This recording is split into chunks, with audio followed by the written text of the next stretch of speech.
ഈശോമിശിഹായിക്ക് സ്തുതിയായിരിക്കട്ടെ. വിശുദ്ധ മത്തായി അറിയിച്ച സുവിശേഷം 12-ാം അധ്യായം 19-ാം വാക്യം. അവൻ തർക്കിക്കുകയോ ബഹളം വയ്ക്കുകയോ ഇല്ല.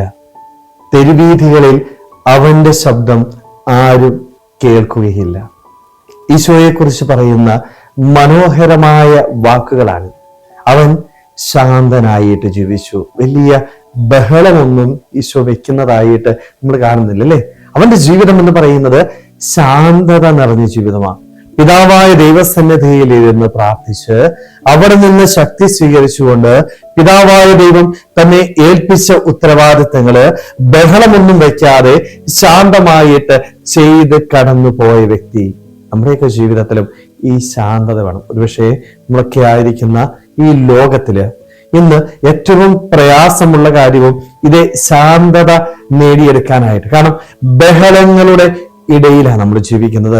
നമ്മൾ ചെയ്യുന്ന പല പ്രവൃത്തികൾ പോലും മറ്റുള്ളവരിൽ നിന്ന് പേരും പ്രശസ്തിയും അംഗീകാരവും ലഭിക്കുക എന്നുള്ള ചിന്താഗതിയോടുകൂടി ചെയ്യുക. അതുകൊണ്ടാണ് നമ്മളൊക്കെ ചെയ്യുന്നത് വലിയ കാര്യങ്ങളല്ലേ. പേര് കിട്ടുന്ന, പ്രശസ്തി കിട്ടുന്ന, മറ്റുള്ളവരുടെ മുൻപില് അംഗീകാരം കിട്ടുന്ന പ്രവൃത്തികൾ മാത്രം ചെയ്യാനായിട്ട്, അതും ബഹളം വെച്ച് ചെയ്യാനായിട്ട് നമ്മൾ ആഗ്രഹിക്കുക.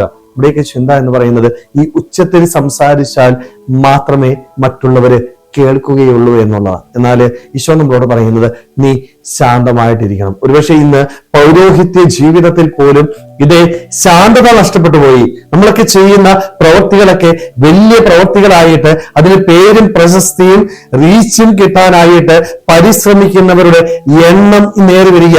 എന്നെ ആരും പരിഗണിക്കുന്നില്ല എങ്കിൽ ഞാൻ ചെയ്യുന്ന പ്രവൃത്തികൾ പോലും നന്മകൾ പോലും നിർത്തുന്നവരുടെ എണ്ണവും ഇന്നേറി വരിക. സ്നേഹമുള്ളവരെ, അതിൽ നിന്ന് ഒരു മാറ്റമുണ്ട്. നീ ശാന്തമാവണം.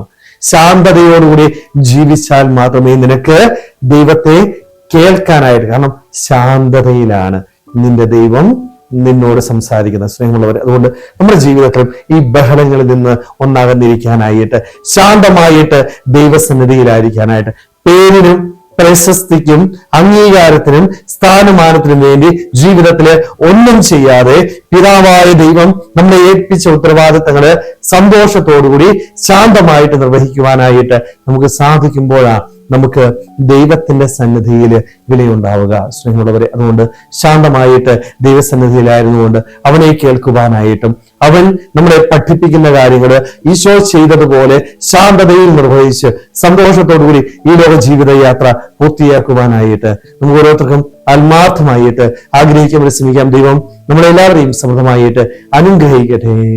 ആമേൻ.